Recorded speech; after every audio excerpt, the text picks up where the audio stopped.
আচ্ছা, তো এইখানে তো বলা হয় যে বিএনপি এক ধরনের প্রতারণার আশ্রয় নিয়েছে।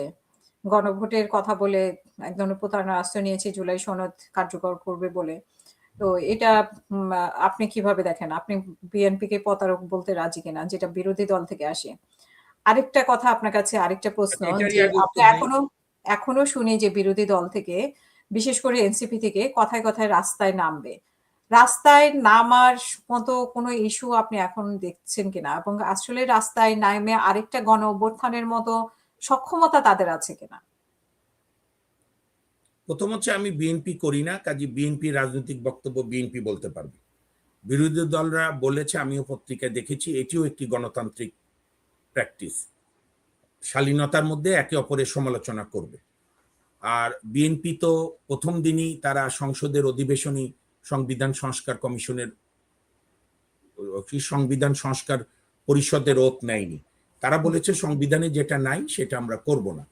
তো একে অপরকে প্রতারক বলা, বেঈমান বলা, এটা আমাদের রাজনীতিতে খুব কমন ল্যাঙ্গুয়েজ। আমি ওই বিতর্কে যাব না, এটা বিএনপির মতো করে বলবে। তবে আমি মনে করি রাজপথে যেরকম আন্দোলনের অধিকার সবার আছে, ইস্যু বের করে করতে পারে তারা, ক্ষমতা পরের কথা। আবার যে কোনো নাগরিক, যে কোনো রাজনৈতিক দল যে কোনো বিষয় নিয়ে আদালতও দ্বারস্থ হবে, কোনোটাই একটা অপরের বিরুদ্ধে নয়। মানে আমার পছন্দ হলো না, তখন আদালতের ঘাড়ে বন্দুক, এই কথা বলবো। আর আদালত যখন আমার পক্ষে আদেশ দেবে তখন আদালত ভালো। এই দ্বিচারিতা বা এই ভণ্ডামি থেকে সব রাজনৈতিক দলকে সরে আসতে হবে। আপনি যখন রাজনৈতিক দলগুলো বিরোধী দলে যায় তখন সবচেয়ে বিপদে পড়লে সুপ্রিম কোর্টে, হাইকোর্টে, আপিল বিভাগে বা বিভিন্ন নিম্ন আদালতে যায়। আর আমাদের সমাজে একটা কথা আছে, পুলিশ, ডাক্তার, আইনজীবী, এই সমাজে কেউ তাদেরকে খুব বেশি ভালোবাসে না। কিন্তু ব্যক্তি জীবনে যে কোনো ধরনের বিপদ, যদি বাড়িতে ডাকাত পড়ে পুলিশের কাছে যেতে হয়, অসুখ হলে ডাক্তারের কাছে যেতে হয়, যে কোনো বিষয়ে অধিকার প্রতিষ্ঠা করার জন্য কোর্টে যেতে হয়। তো সুতরাং এই অপ্রিয় কাজগুলো এই প্রতিষ্ঠানগুলো করে। আমি আহ্বান জানাবো সকল রাজনৈতিক দলকে যে আদালতকে স্বাধীনভাবে কাজ করতে দেন। ধরেন আদালত যদি আপনারা বন্ধ করে দিতে চান, মধ্যযুগীয় অন্ধকার দেশের মতো, ফ্যাসিবাদের মতো বন্ধ করে দেন, আমরা ধান চালের ব্যবসা করি। কিন্তু আদালতকে যদি স্বাধীনভাবে কাজ করতে না দেন, তবে সবচেয়ে ক্ষতি হবে রাজনৈতিক দল, তাদের নেতা কর্মীদের। দুর্ভাগ্য হচ্ছে যে যখন বিরোধী দলে থাকে তখন তার খুব মনে হয় বিচার বিভাগ স্বাধীন দরকার, কিন্তু ক্ষমতায় গেলে আর মনে হয় যে বিচার বিভাগকে নিয়ন্ত্রণ করব। এবং আমি বিনয়ের সঙ্গে স্মরণ করিয়ে দিতে চাই, আমাদের সুপ্রিম কোর্টের উভয় বিভাগ এবং সমস্ত বিচার ব্যবস্থা যদি বিবেক দিয়ে 25% স্বাধীনভাবে কাজ করত বিগত শেখ হাসিনার সরকারের আমলে, আমি আপনাকে লিখে দিচ্ছি, তাহলে শেখ হাসিনারও এই সরকারের পতন হতো না। কাজে বিচার বিভাগকে কাজ করতে দিতে হবে।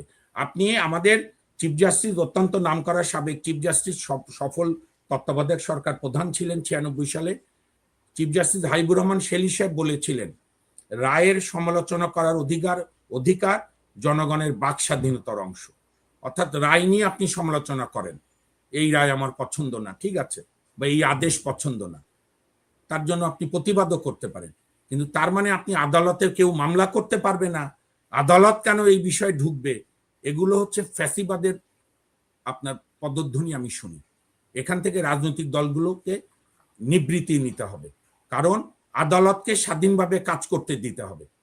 ঠিক যেরকম পুলিশকে যতটা সম্ভব স্বাধীন করতে দিতে হবে, অন্যান্য প্রতিষ্ঠানকে, না হলে গণতন্ত্রের পথে যাত্রা শুরু হবে না। আমি আপনাকে একটা কথা বলি, এই সংসদে অধিবেশন 12 মার্চ হচ্ছে, আপনি প্রথম কয়েকটা সংস্কারের জন্য দুই সরকারি দল আর বিরোধী দল তো একটাই, জামাতার সাথে ছোট ছোট যা আছে 2-3টা, তারা একমত হোক যে আমরা অনুচ্ছেদ 70-এর সংশোধন করব।